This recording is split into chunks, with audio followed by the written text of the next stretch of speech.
கொடுமைன்னு போனா அங்க ஒரு கொடுமை தலைவிரிச்சு அடிச்சான். அந்த ஜானு என் மருமகளா இருந்தும் கூட என் உயிரை வாங்கிட்டு இருக்கா. என்ன கொஞ்சம் கூட யோசிக்காம அத்தைங்கிற மரியாதை கூட கொடுக்காம ஏன் முன்னாடியே கால் மேல கால் போட்டு உட்கார்ந்துட்டு இருக்கான். இதெல்லாம் யோசிச்சுக்கிட்டே ராத்திரியில எனக்கு சரியா தூக்கம் கூட வர்றதில்ல. எரியற நெருப்புல எண்ணெய் ஊத்துற மாதிரி அரவிந்த் அக்கா அந்த ஜானு கிட்ட வீட்டு சபையை கொடுத்துட்டாங்க. இப்ப அவ திமிரு பிடிச்சு சுத்திட்டு இருக்கா. என் ப்ராப்ளம வச்சு பார்த்தா இதெல்லாம் ஒரு ப்ராப்ளம் ஆண்டி. ஆக்சிடென்ட பத்தி மித்ரா கிட்ட நான் சொல்லிடுவேன்னு அரவிந்த் ஆண்டி என்ன வார்ன் பண்ணி அனுப்புனாங்க. அப்படி பண்ணா அக்கா தான் ஜெயிலுக்கு போயிடுவாங்கல்ல.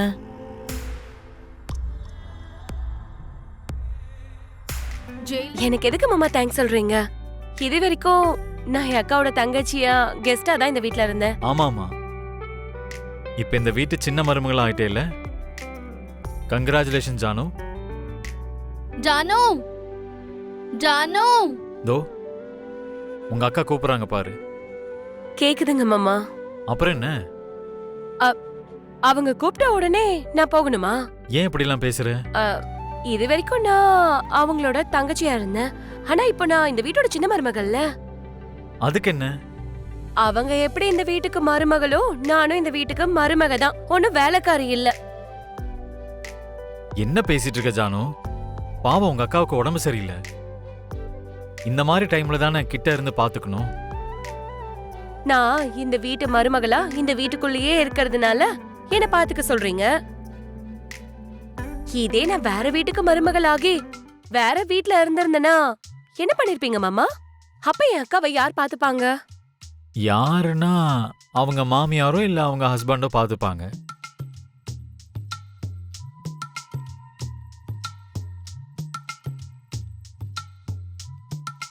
அப்படின்னா என்ன பாத்துக்க சொல்றியா? நீங்க தானே அவங்களோட ஹஸ்பண்ட். அப்ப நீங்க தானே அவங்கள பாத்துக்கணும். நான் என்னோட வீட்டுக்கார பாத்துக்கணும் மாமா. அவருக்கு காஃபி கொடுக்கணும். எனக்கு வேலை இருக்கு. ஜானு ஜானு காஃபி எடுத்துட்டு வா.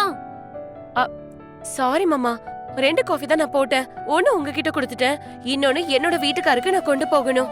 உங்களுக்கு கொடுத்த காஃபியை நீங்க குடிக்கிறீங்களோ இல்ல உங்க வைஃப் கூட நீங்க ஷேர் பண்ணி குடிக்கிறீங்களோ அது உங்க விருப்பம்.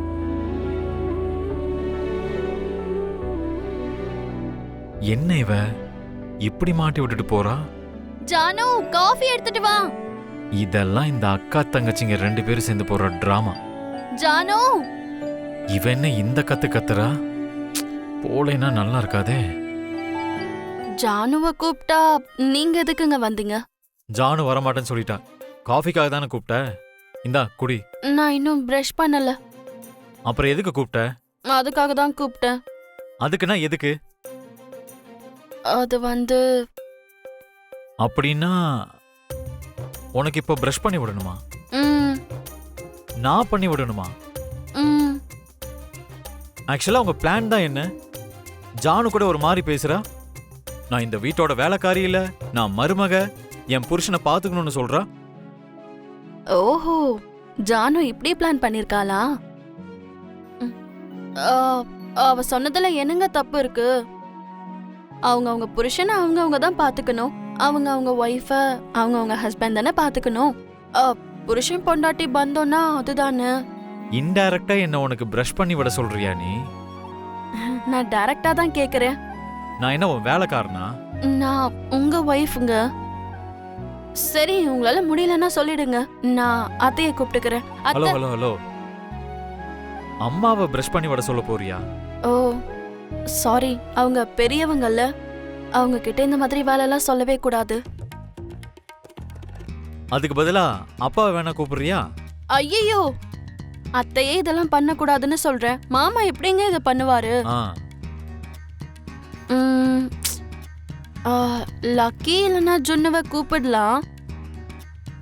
ஆனா அவங்க ரொம்ப சின்ன பசங்க. ஜானுவியோ விவேக்கையோ கூப்பிடலாம். ஆனா அவங்க இப்பதான் புதுசா கல்யாணம் ஆனவங்க. அவங்களோட பிரைவசி. இல்ல மனிஷா தேவயானி அத்தைய கூப்பிடலான்னா நான் கேட்டாலும் அவங்க எனக்கு ஹெல்ப் பண்ண மாட்டாங்க.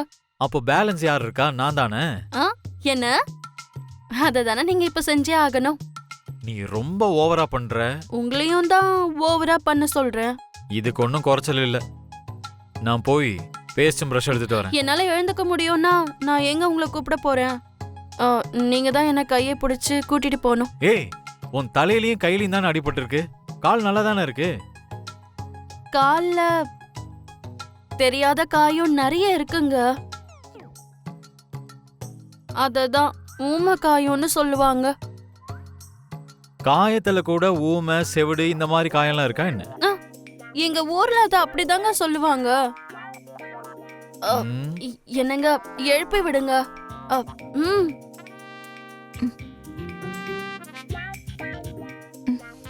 ம்.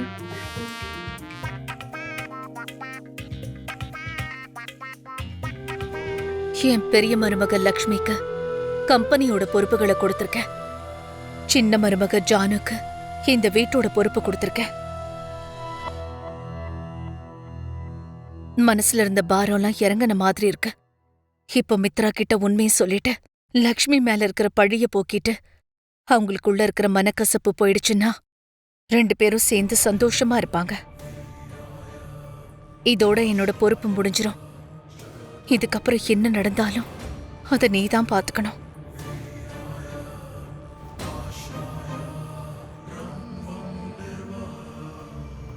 அக்கா இப்படி விழுந்து விழுந்து கடவுளை கும்பிடுறத பார்த்தா கடவுள் கேட்ட டைரக்டா என்ன சொர்க்கலோகத்துக்கு கூட்டிட்டு போன்னு கேக்குற மாதிரி இருக்கு.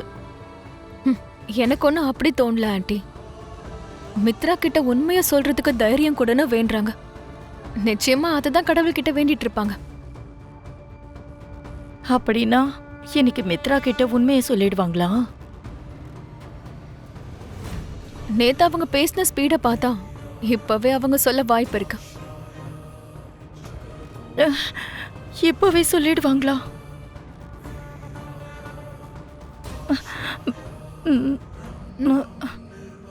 என்ன ஆண்டி தள்ளி போய் நிக்கிறீங்க?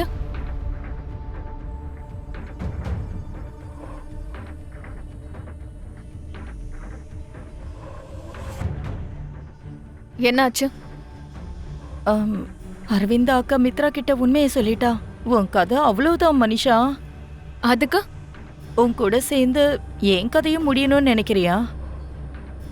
என்ன நடந்தாலும் நம்ம ஒன்னா இருக்கணும்னு தானே சொன்னீங்க.